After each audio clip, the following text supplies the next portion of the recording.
Bonjour, bonjour à tous, comment allez-vous? Comme la vague à l'âme, la vague à l'âme, comme la vague à l'âme, la vague à l'âme. Alors, petite vidéo, j'espère que vous appréciez ce que je fais sur la philosophie. Bien sûr, je ne ferai pas que des capsules sur la philosophie, je ne suis pas philosophe non plus, je n'ai pas suivi de cursus universitaire ou autre pour être quelqu'un qui vous explique au mieux la philosophie. En tout cas, j'essaye. Notamment que là, l'enfant, ça va être beaucoup plus ardu. Parce que, voilà, faut lire et relire Nietzsche. Hein. C'est du lourd intellectuellement. Au niveau de la rhétorique, la sémantique, ça reste quand même assez costaud. Mais bon, c'est intéressant, c'est intéressant. Alors, moi, je viens prendre un peu de vos nouvelles. Si vous pouvez donc de mettre des commentaires. Ça serait bien parce que j'ai fait un petit encarta hier d'ailleurs dans le YouTube, dans ma capsule en disant mais je trouve surprenant que il y a de moins en moins de monde. Waouh, habituellement il y avait toujours du monde, je sais pas. Ce qui se passe, bon, c'est comme ça. J'ai l'impression que les gens ils commencent à avoir peur de plus en plus de leur ombre. Euh, Peur de dire à travers YouTube ou d'autres réseaux sociaux ce que l'on pense. Il y a une manière de le dire tout simplement. En tout cas, on voit le cheminement que prend le monde, voilà, avec tout qui s'accélère, qui va de plus en plus vite. Il faut reconnaître que ça va à une vitesse vertigineuse. On a le sentiment d'être pris, vous savez, dans un trou noir, dans un vortex, et on n'arrive pas à revenir en arrière, on n'arrive pas à trouver des issues, ne serait-ce que sur les côtés, pour sortir de ce vortex, un peu comme un multivers, si vous voulez. Et c'est un peu le paradoxe du monde quantique, quelque part, de trouver justement des issues différentes pour sortir de la situation dans laquelle on est. Alors ça passe par quelque chose, c'est l'évolution personnelle. Parce que les gens, voilà, ils parlent, ils sont dans des collectifs, ils sont dans des groupes, comme par exemple les Gilets jaunes ou d'autres mouvances. Mais si la structure n'est pas bonne, c'est peut-être parce que les individus, il faut aussi qu'ils travaillent sur eux pour que justement la structure soit bien agencée. À partir du moment où nous formons une collectivité, nous formons des individus. Nous sommes des individus isolés, mais qui formons en fait, une fois qu'ils sont ensemble, une structure. Vous voyez, des éléments qui sont structurés. Et malheureusement, comme le problème il est que les personnes quelquefois n'ont pas la connaissance ou la culture nécessaire, se font piéger. Se font piéger, c'est pour ça qu'il est important d'avoir sa propre culture personnelle, donc de lire de bons ouvrages d'ailleurs, comme la philosophie. Certains me rétorqueront, oui, mais c'est les francs-maçons, tous les philosophes étaient des francs-maçons.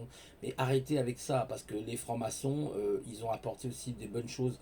Le problème, c'est pas les francs-maçons, c'est ensuite, c'est ce qu'il y a dedans. Quelle est, en fait, en réalité, la qualité de l'enseignement qui est donné. Le problème, c'est qu'aujourd'hui, vous êtes dans une franc-maçonnerie pour bonne majorité spéculatif. Voilà.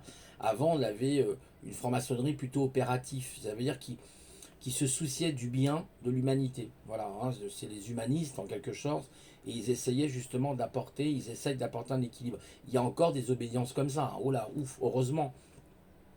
Mais c'est vrai qu'on peut dire oui, mais ils sont dans le secret, les francs-maçons, donc ils peuvent derrière, dans leur loge, comploter, mettre en place des choses. Parce que vous avez des forces. Vous avez des forces, vous avez des antagonismes, en fait, qui se battent à l'intérieur même. Vous voyez. Donc, évidemment, il faut être prudent. Mais c'est comme tout, on ne peut pas tout rejeter d'un bloc. Vous voyez, sinon c'est ridicule. Et même quand Nietzsche parle des religions, il y a des choses intéressantes. Il y a des choses intéressantes. Il ne faut pas forcément tout rejeter d'un bloc. Après, Nietzsche était très catégorique. Ça, c'est autre chose. Il parle surtout du christianisme. Parce qu'il y a eu des guerres de religion. Voilà, il y a eu des guerres qui ont fait des millions et des millions de morts, voire des milliards de morts. Et c'est là qu'est le problème. Donc, à partir du moment où vous avez toujours une entité qui prend le contrôle sur vous, il est là le problème. C'est-à-dire qu'il faut déjà avoir sa propre entité à soi. c'est-à-dire être capable soi-même, moi-même, hein, parce que je parle pour moi, je ne parle pas pour vous spécialement, mais à moi déjà, ça s'adresse à moi, c'est un travail, c'est toujours un travail qui demande du temps, qui demande de la patience, voilà. Ça ne se fait pas comme ça, c'est pas avec un claquement de doigts qu'on change quelque chose. Alors il y a des gens qui disent, soi-disant que biologiquement, à partir de tel âge, on ne peut plus changer. Alors en fait, c'est pas tout à fait exact parce qu'en fait, il y a des métamorphoses qui se font tous les à peu près 7 ans, 8 ans de l'individu. Un enfant de 7 ans, quand il a 14 ans, il est différent et ainsi de suite. C'est en fonction de nos expériences que nous allons traverser, c'est en fonction aussi du lieu de naissance, c'est en fonction de beaucoup de critères. C'est extrêmement varié. Ce sont des critères qui sont nombreux. C'est pas un paramètre qui définit un individu. En plus, aujourd'hui, on s'aperçoit, par exemple, je vous prends un exemple que j'avais déjà pris, vous avez l'épigénétique, qui déjà commence à expliquer que bah, il y a des modifications qui peuvent être créées à partir de nos pensées. Vous voyez, nos pensées sont importantes. Si on a des pensées que de négation, eh ben on va obtenir une vie, on va avoir une épigénétique qui va avoir une mauvaise influence sur nous. Voilà. Et si on a des pensées plus positives, alors on va aller vers quelque chose de plus positif. On attire quelque part ce que l'on pense. Nous sommes des co-créateurs justement de nos vies. Et ce que veulent les gouvernements, par exemple, si on prend ces entités que sont les gouvernements ou le système en général, ce qu'ils veulent, c'est qu'on se modèle sur leur identité à eux. Et bien surtout pas. Parce qu'il est là le piège. À partir du moment où on se, comment dire, on essaye effectivement de leur ressembler, d'être leur ressemblance, leurs frères jumeaux, leurs sœurs jumelles, et ben on est cuit. Parce que on suit des schémas de pensée qui sont déjà tout tracés. Voilà.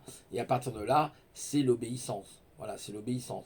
Alors je ne vous dis pas, après, ces gouvernements, ils utilisent des techniques, c'est vrai qu'ils sont très forts, ils ont les moyens, effectivement, d'essayer de nous mater. On le voit actuellement, hein, ces histoires de passeport, machin, vous le voyez bien, vous ne pourrez plus voyager si hein, vous n'avez pas la pic-pic, hein, voilà, comme ça, il n'y a pas de problème avec les robots. Hein. Et donc, à partir de là, vous voyez, il faut faire même attention à ce que l'on dit, parce que maintenant, on est même sous surveillance par intelligence artificielle, par algorithme extrêmement poussé qui scrute le moindre mot que vous dites. Donc, c'est quand même assez fou. J'ai même lu, là, je ne sais plus qui disait ça, il y a une personne qui parlait de ça, c'était incroyable. Je ne sais plus qui parlait de ça.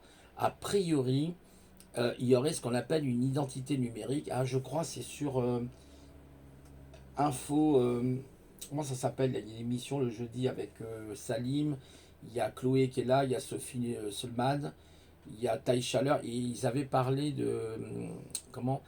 D'une identité en fait numérique 2D, 3D.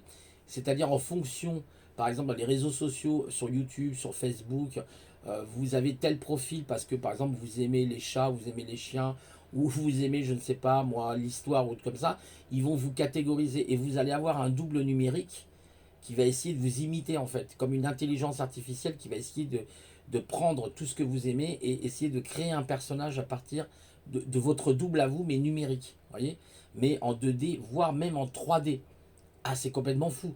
C'est un petit peu comme, vous savez, c'est le journalisme aujourd'hui, où on fait carrément des hologrammes. Vous avez voilà, du journalisme holographique aujourd'hui. Ça existe. Hein. On a eu même l'exemple avec Monsieur Mélenchon, qui était un hologramme. Rappelez-vous, hein, il discutait à tel endroit, mais il discutait en même temps à un autre endroit. Donc il y avait son hologramme, il y avait sa projection en temps réel dans un autre endroit virtuel. Enfin, c'est complètement fou. Voilà, voilà où c'est qu'on en est aujourd'hui. Hein. Il y a énormément de progrès. Et d'ailleurs, le progrès est caché aux gens, hein, parce qu'il y a un progrès que je dirais, ce que j'appellerais les Black Projects, hein, je vous en avais déjà parlé, qui sont des projets en fait cachés et qui sont encore plus puissants que vous l'imaginez. Parce qu'en fait, on ne voit pas tout ce projet en réalité, ce progrès en particulier. Donc, il faut prendre du recul sur tout ça, et c'est pour ça que c'est important de garder la paix en soi et ne pas être divisé, parce que le but de toutes ces entités, c'est de diviser les gens. Alors donc, malheureusement, les gens se divisent beaucoup. C'est ce qui est très attristant, justement, parce qu'ils n'ont pas compris que le but, c'est d'être avec soi. Vous voyez, il y a une espèce d'individuation, j'aime pas trop ce terme, mais bon, individuation, individualiste, est-ce que l'individuation, c'est de l'individualisme? Non, je pense pas. C'est une individuation. c'est devenir vous-même. Hein, mais dans l'individuation, j'aime pas trop parce qu'il y a le mot individuation, il y a le mot un, alors que nous ne sommes pas seulement un, nous sommes plusieurs. Moi, je ne pense pas qu'on est un seulement. Voilà. Donc, nous devons être dans l'instant présent. C'est pour ça l'immanence est importante. On est toujours en recherche. Hein, je reprends un petit peu ce que dit Nietzsche. On est à la recherche de la vérité. On est le lion. Après, le seul petit problème de la recherche pardon, de cette vérité, c'est qu'on est un peu comme un, comment vous dire, comme un lion qui tourne dans sa cage. Voilà, et on n'arrive pas à sortir. C'est pour ça qu'il y a cette prochaine transformation que je vous parlerai. Alors peut-être aujourd'hui, peut-être les autres jours, on n'est pas pressé, qui est, parce que c'est assez long, il y a pas mal de boulot, qui est justement l'enfant. Là, c'est vraiment la métamorphose de la métamorphose. Voilà. Parce que certes, on peut être épris de liberté, mais ça ne suffit pas. Il faut après pouvoir le concrétiser dans la vie réelle. Voilà. Et là, c'est tout un travail. C'est pour ça que je vous dis, c'est un travail de longue haleine. Hein. Vouloir changer du jour au lendemain, ça n'existe pas. Par contre, ça se fait par prise de conscience. C'est-à-dire que quand il y a des prises de conscience, bah moi, quand je lis un peu Nietzsche, je me dis, tiens, oui, là, c'est vrai que ah, il y a une remise en cause là. Ça, c'est intéressant, effectivement. Si j'explore un peu les phrases, etc., c'est du lourd. C'est du lourd. D'ailleurs, Nietzsche, on se demande s'il ne s'adresse pas même à des surdoués, hein, des gens qui sont avec des potentiels intellectuels super élevés, parce que c'est vraiment du lourd. Hein, waouh. La sémantique, c'est du costaud chez Nietzsche. Hein. Et parce qu'il était philologue aussi, hein, donc ce qui fait qu'il avait une très bonne connaissance des grammaires anciennes, hein, grecques, latines et autres. Ce qui fait que bah, il avait un écrit extrêmement riche, hein, il avait une littérature extrêmement riche. Hein, on ne peut pas parler de livres, et donc moi j'appelle ça des œuvres magistrales. Lui ou d'autres philosophes, hein, vous savez, d'autres philosophes hein, comme Spinoza aussi. Hein, voilà, et c'est pour ça que je reviens à mes philosophes, parce que je trouve que la philosophie, c'est justement cette interaction avec vous-même, hein, c'est-à-dire l'interrogation. Hein, on est le pour quand, le pourquoi, le quand et comment je peux faire. C'est-à-dire qu'il y a toujours cette interrogation qui nous aide à grandir. Donc c'est des petites graines que vous semez en vous et vous apprenez à grandir sans avoir à suivre des dogmes. Voilà, vous êtes un homme libre du coup. C'est la liberté. Pour Nietzsche, c'était très important la liberté et ne pas être dans des carcans comme la religion. Désolé, hein, je vous ai dit passez votre chemin si ça, parce que là, voilà, ça vous divise. Vous êtes encore dans la croyance. Hein, au lieu de faire sa vie. L'essentiel, l'existentialiste, je crois qu'on appelle ça la philosophie existentialiste justement, c'est de créer sa propre existence. C'est d'être soi, de vous trouver avec. Deviens ce que tu es, ce que dit Nietzsche. Deviens ce que tu es. Voilà. Au lieu d'être dans le tu dois, hein, suivre la société, tu dois faire comme ça, tu dois faire ceci. Regardez avec cette histoire justement de Covid, comment les gens sont obéissants. Bah, moi, pas spécialement. Quand je sors dehors, j'avoue que bon, bah, le masque il est sous le nez. Hein. Alors je l'ai avec moi, mais il est plus souvent sous mon nez qu'autre chose. Donc je fais gaffe quand même. Des fois, il y a des gens qui vous font des réflexions. Une fois, ça m'est arrivé, je sortais, une bonne femme, elle me fait une réflexion. Elle me regarde, elle me dit votre masque sur le nez. Je fais, vous prenez pour qui vous je fais ce que je veux, moi, d'accord. Et arrêtez avec votre virus, là, il ne traverse pas votre masque. Vous voyez, moi, je n'ai pas eu peur de lui répondre. Il faut être catégorique avec ce genre de personnage. Parce que sinon, bah, en fait, ces gens-là, ils sont dans la terreur. Là j'écoutais là tout à l'heure une personne qui disait, je crois que c'est Margot Klein qui disait bah, ses prédictions que il n'y aura pas de enfin les vaccins ont du mal à arriver, etc., etc. Et les gens sont dans la panique parce qu'ils doivent voyager, patati patata. Et ben vous avez qu'à vous retourner contre votre gouvernement. Vous savez qu'à faire le nécessaire. Voilà, ah bon, vous voulez pas comme ça. Alors c'est plus complexe que prévu. Hein, parce que tellement de gens attendaient justement des QAnon et on s'aperçoit que tout ça c'était du flan, la psyops. Hein, voilà, bon, c'est toujours pareil. Pourquoi?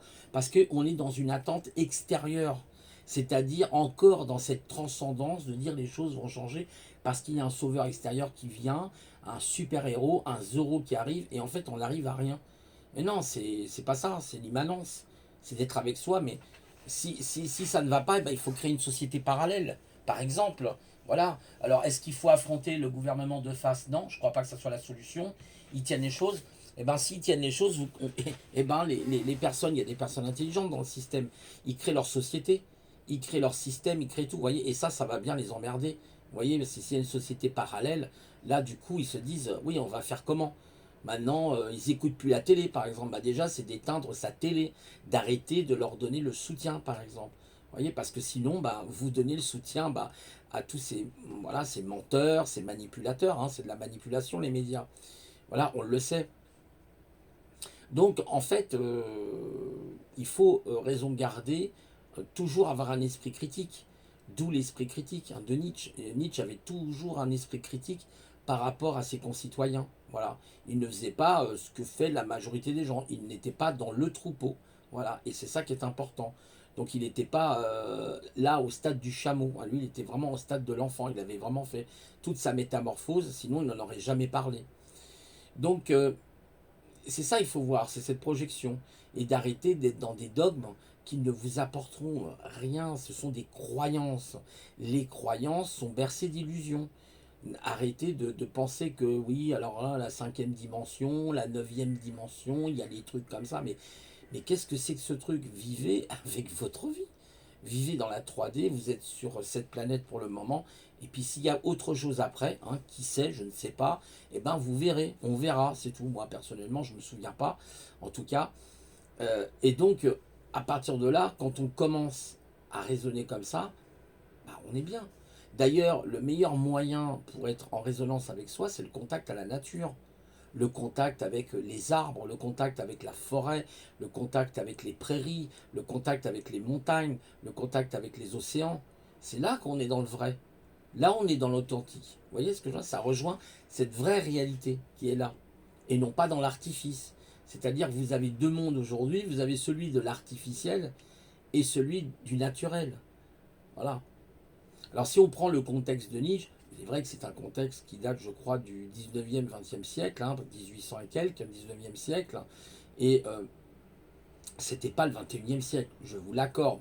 Il n'y avait pas tout ce que l'on voit aujourd'hui, il n'y avait pas la télé, par exemple, elle n'existait pas, il n'y avait pas l'ordinateur, ça n'existait pas à l'époque de Nietzsche. Alors c'est vrai que Nietzsche a pu écrire ces choses dans un contexte qui est différent d'une autre. C'est-à-dire que si Nietzsche devait réécrire peut-être, vous voyez, c'est intéressant la recherche que je fais là. Voyez le génie. Hein, non. Si effectivement Nietzsche devait réécrire ses œuvres au XXIe siècle, ah, il apporterait certainement des modifications et peut-être il aurait une vision encore différente. Vous voyez? Parce qu'il verrait des choses comme l'intelligence artificielle, si on lui parle de ça, si on lui parle du progrès, hein, c'est cette disruption permanente du progrès, et ben effectivement, on serait à même à se demander comment Nietzsche aurait cette vision. Vous voyez, c'est intéressant. Et d'autres philosophes par la même occasion. Parce qu'aujourd'hui, par exemple, les philosophes, moi je trouve qu'il y avait une personne qui, je regardais sur YouTube, je ne sais plus c'est quel nom de la chaîne, c'est intéressant, il parlait de justement ces philosophes comme BHL, comme Onfray, etc.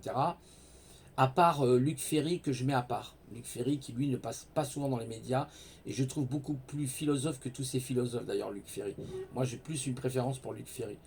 Euh, Ensuite, bon, il y en a qui ils aiment pas le bonhomme. Bon, il a été, à un moment donné, je crois qu'il était au gouvernement. Il avait été même ministre de l'Éducation nationale, il me semble, Luc Ferry. Mais il a écrit des livres intéressants et même des choses qui dit que sont intéressantes. Après, il y a peut-être des controverses. Mais alors, les deux autres là, notamment, et puis Fickelkraut aussi, alors là, c'est la catastrophe. Taisez-vous, taisez-vous, mais taisez-vous. Non, mais on a affaire à des freluquets, on a affaire à ce que j'appelle des philosophes freluquets, c'est-à-dire des sophistes. Ils sont là et ils passent dans les actualités, ils font donc la critique des actualités, et patati et patata, le gars il est là, il va vendre ses bouquins, et c'est tout. Est-ce vraiment ça être un philosophe? Non. Ça c'est le philosophe médiatique, c'est le philosophe qui pour moi, Nietzsche aurait refusé ses honneurs. Vous voyez ce que je veux dire? Hein, je vous avais lu justement que Nietzsche refusait les mondanités, il refusait les honneurs, il refusait le VIP. Ce qui n'est pas, par exemple, le cas de Onfray, qu'il me semblerait. Vous voyez, il est bien invité sur les plateaux et il y court sur les plateaux. Des fois, il est invité sur des radios aussi, RTL et compagnie, et vous voyez qu'il y court. Donc, on sent bien que ces philosophes donnent leur avis sur tout et n'importe quoi. On a vu aussi avec la pic-pic hein, par rapport à Onfray, qu'il encourage tout le monde à, mais un philosophe n'a pas à reléguer ce genre de choses. Il reste dans sa philosophie. Et pour moi, les vrais philosophes, ce sont ceux qui sont... Vous savez, il y a un dicton qui dit vivons cachés pour être plus grand, pour grandir, vivons cachés. Soyons nous-mêmes, hein. Socrate dit je sais que je ne sais pas, mais a priori, Monsieur Onfray a dû oublier cette phrase de Socrate qui dit je sais que je ne sais pas. Et en fait, par exemple, il donne des avis sur le médical, mais il n'est pas docteur. Vous voyez, vous avez toujours ces gens, et ça se dit être philosophe, ça. Vous voyez, non, il y a un petit problème quand même.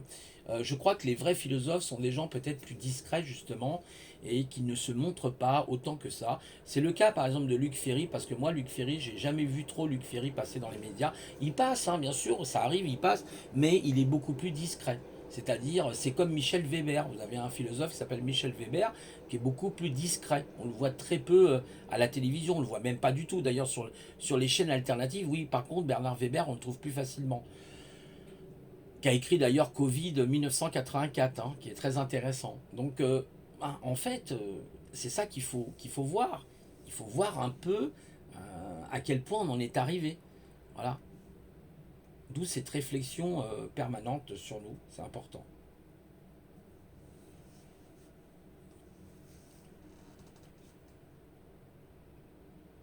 Un moment de silence, comme dans la musique, vous savez, un moment de silence. Voilà.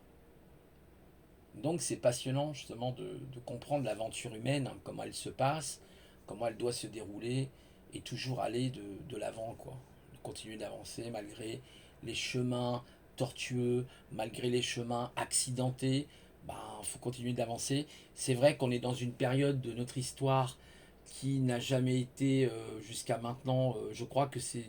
En fait, ça rassemble vraiment tout, hein, cette période généalogique dans laquelle on est en train d'être, dans ces terres très particulières, où on voit en même temps qu'il y a une notion de collapse, hein, la collapsie, hein, c'est-à-dire la destruction du monde, la fin du monde.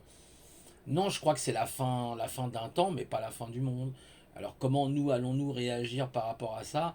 Ben, c'est pas simple. Je peux comprendre que pour nous, je veux dire, libres penseurs, c'est une situation délicate, hein, pas facile. Il faut beaucoup de recul, de réflexion, et puis après d'action. Alors, quand on va faire notre action, il faut d'abord être dans la réflexion et ensuite agir, parce que l'action est très importante, sinon on ne concrétise strictement rien. Alors c'est très bien la réflexion, mais réfléchir n'est pas suffisant.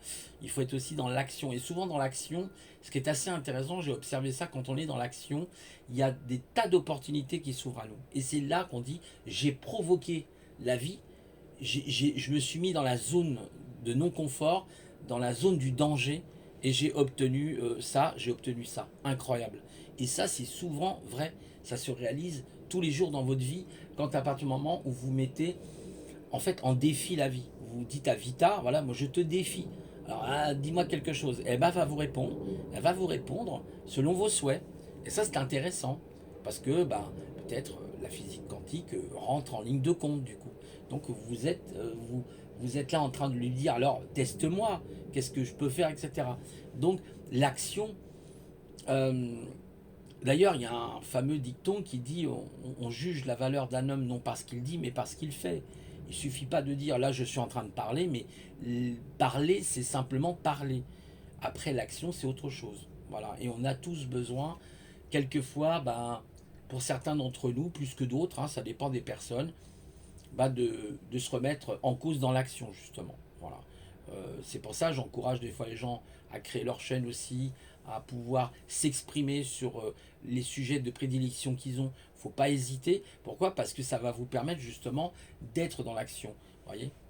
Et c'est pas simple, parce que faire même une capsule comme je l'ai fait, en plus complètement improvisée, qui n'est absolument pas préparée, parce que on peut préparer quelque chose, mais préparer quelque chose, c'est toujours très intéressant quand c'est des sujets assez complexes, hein. S'il faut expliquer l'électronique, il faut que je me prépare pour vous expliquer qu'est-ce que c'est les concepts de l'électronique, comment fonctionnent des résistances, pourquoi on les monte en série, pourquoi on les monte en parallèle, et pareil pour les transistors, et pareil pour les microprocesseurs, etc.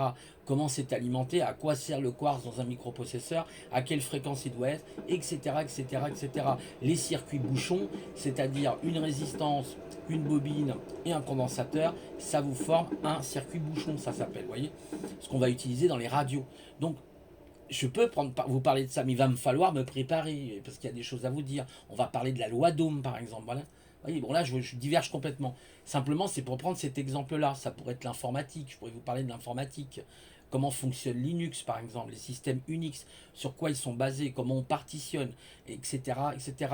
Et oui, parce que c'est pas ces deux points. Hein, sous Linux, c'est vous avez un slash et puis après vous avez séparé un home. Vous pouvez séparer votre var, par exemple, ce qu'on appelle les variables. Et voilà, déjà, vous voyez, la structure arborescente du système de fichiers n'a rien à voir avec Windows. C'est complètement différent. Donc pour ça, il faut que je me prépare, parce que même en étant formateur, quand j'étais formateur, bah, j'avais toute une préparation. Je ne pouvais pas arriver comme ça pour donner mon cours en disant, bah écoutez, c'est simple, voilà, on va être à peu près dans l'à peu près. Non, on n'est pas dans l'à peu près. Vous êtes obligé d'être précis quand vous êtes dans l'informatique ou dans d'autres domaines. Même dans la cuisine, hein, un cuisinier qui prépare un plat, il y a une manière de le préparer. Vous ne pouvez pas mettre n'importe quel ingrédient. Voilà, vous voyez, le temps de cuisson, etc., etc. Donc il y a des tas de paramètres qu'il faut prendre en compte. Pour préparer, donc quand je faisais par exemple mes formations, j'avais toujours avec moi des supports et je me basais sur un plan. J'avais un plan, une introduction. Donc j'introduisais le sujet sur lequel on allait donc s'arrêter. Ensuite, il faut ce qu'on appelle le corps du sujet. Donc vous avez une introduction, le corps du sujet. Là, on est en plein dedans. Là, vous êtes vraiment. Alors dans le corps, il y a plusieurs ramifications, bien sûr. Vous avez vraiment un plan et la conclusion. Vous voyez, déjà, ça se passe en trois phases. Qu'est-ce qu'on va en conclure de ce que l'on vient effectivement d'apprendre, que l'on vient d'acquérir, quelles sont les connaissances que nous venons d'acquérir et à quoi elles vont nous servir. Voilà. Donc, vous voyez, ça se fait pas comme ça. Il y a des choses. Alors, l'improvisation, c'est autre chose, parce que l'improvisation, il faut trouver vos idées. Et j'aime bien parce que, quelque part, c'est plus. En fait, vous travaillez sans filet. Donc, c'est beaucoup plus complexe. Faut pas m'en vouloir si je bute parce que je suis dans l'improvisation, ou tout autre youtubeur ou personnage qui serait sur des réseaux sociaux se plante parce que quelquefois on va bugger sur un mot, sur une phrase, parce que on n'a pas forcément une préparation. Donc on est un peu dans c'est pas un peu, on est dans l'improvisation. Et l'improvisation, bah c'est pas quelque chose de simple. Voilà. Par exemple, je vous disais une fois, moi je ne suis pas quelqu'un trop dans l'écrit. Alors j'ai fait des progrès. Alors vous imaginez, même pour un formateur que j'étais, bah, il fallait que je fasse des efforts sur moi. Voilà. Hein. J'étais, voilà, bon, on saisit beaucoup hein, sur le clavier de l'ordinateur aujourd'hui. Hein, ce qui est d'ailleurs une erreur parce on oublie la calligraphie, c'est-à-dire l'écriture calligraphique qui est l'écriture du mouvement de la main. Et le mouvement de la main est relié aussi à une mémoire kinesthésique qui vous apprend que bah, il faut avoir une belle écriture. Et on oublie ça à cause de la technologie, par exemple. Regardez aujourd'hui, avec un téléphone portable, un smartphone, eh ben, on envoie quoi? Des SMS. Mais on tape sur des lettres, on tape sur des caractères, on ne les écrit plus. Et on s'aperçoit qu'à un moment donné, on voit même par exemple des jeunes aujourd'hui qui ont d'énormes problèmes de calligraphie. Moi, je me souviens qu'à l'école, on apprenait la calligraphie, on nous faisait écrire la lettre A, alors d'une certaine façon, en capitale, en minuscule, voyez, et ainsi de suite. Des grands types de caractères, les moyens et après les petits. Voyez, selon effectivement le type de caractère qu'on appelle la police de caractère. Donc on faisait ça, on faisait des lignes comme ça, et puis après c'était les mots et ainsi de suite. C'était de la calligraphie. Aujourd'hui, regardez, bah, des fois on va se remettre à écrire, on va dire waouh, mais j'ai oublié d'écrire là en fait, qu'est-ce qui se passe? Vous voyez, c'est important, important. J'ai une personne que je connais, que j'ai connue aux États-Unis, et ben je lui envoie des cartes postales. Ben, je vois au début c'était très compliqué pour moi. Puis après, ben, à force d'écrire toutes les semaines ou toutes les 2 semaines une carte postale, bah vous finissez par vous habituer à votre écriture, vous voyez. Il y a même des personnes, je vois, qu'ils écrivent très très vite, hein. Hein, bon, parce qu'ils ont et elles écrivent bien en plus. Non seulement elles écrivent vite, mais en plus elles ont une écriture extrêmement claire. Et on a perdu ça. On ne doit pas perdre ces choses-là. Vous voyez, la technologie, eh ben oui, mais en fin de compte, vous apercevez qu'elle vous rend handicap, elle vous handicape dans d'autres domaines. Ah ben voilà, on perd après cette notion. Mais on va le retrouver par exemple pour aussi calculer. C'est la même chose. Pour faire de simples additions aujourd'hui, moi je me vois quelquefois utiliser bah, une calculatrice qui se trouve d'ailleurs sur votre smartphone. Hein. Vous savez, les smartphones c'est comme la Samaritaine, on y trouve tout. Hein. Vous avez les 4S, hein, comme on appelait, mon père faisait les 4S, les 4 saisons. Et donc on y trouve tout. Donc des boussoles. L'autre fois j'ai même récupéré une loupe avec une lumière. On retrouve tout ce que l'on veut. Hein. C'est complètement fou. Hein. Mais une calculatrice, si c'est des choses simples, bah, faut utiliser notre cerveau. Imaginez demain que, je ne sais pas moi, y ait une éruption solaire et que tout le système électronique grille. C'est déjà arrivé, hein. Aux États-Unis, il y a eu des éruptions solaires comme ça, où il y a eu les télégraphes, je ne sais plus en quelle année c'était, je crois que c'était en 1950, dans une ville, je crois que c'était, il me semble que c'était au New Jersey, où la ville a été coupée de tout. Il n'y avait plus de téléphone, il n'y avait plus rien. Pourquoi? Il y a eu une éruption solaire, donc il y a eu une émission magnétique extrêmement puissante, une impulsion magnétique extrêmement puissante, une impulsion solaire qui a grillé toute l'électricité. Rappelez-vous le film, c'était comment, le jour d'après? C'était avec Kenny Reeves. C'était non, le jour où la Terre s'arrêtera. Un excellent livre, film, pardon. Peut-être qu'il est en livre, ceci dit, c'est un lapsus révélateur. Mais il avait fait quoi, Kenny Reeves? Eh ben, il avait dit, bah, si vous voulez arrêter vos conneries, on va arrêter tout. Et tout s'était arrêté. Les montres, les ordinateurs, la centrale électrique, il n'y avait plus de courant. Imaginez demain vivre, eh ben, vous imaginez la catastrophe que ça serait. Ah bah oui, faut que je me remette à écrire. Ah bah il faut que je me remette à penser avec mon cerveau pour calculer telle opération, telle. Eh ben voilà. Et c'est là qu'on voit que ces technologies nous ont complètement enlevé notre capacité de réflexion et notre esprit critique. Et c'est ça le problème. C'est ça le problème. Donc c'est des réflexions qu'il faut avoir. D'ailleurs Nietzsche, je pense, dirait la même chose, hein, à mon avis, hein. Voilà, le progrès peut être bien, mais qu'est-ce qu'on ferait si demain, effectivement, ce progrès viendrait à s'éteindre? Tout simplement. Vous voyez, il est arrivé à sa date de péremption et il s'éteint. Et oui, bien malin celui qui pourra le dire. Voilà. Donc c'est ça qu'il faut arriver à concaténer dans son esprit, hein. C'est rassembler, mettre les éléments les uns après les autres. C'est ça, concaténer les choses. Donc, en fait,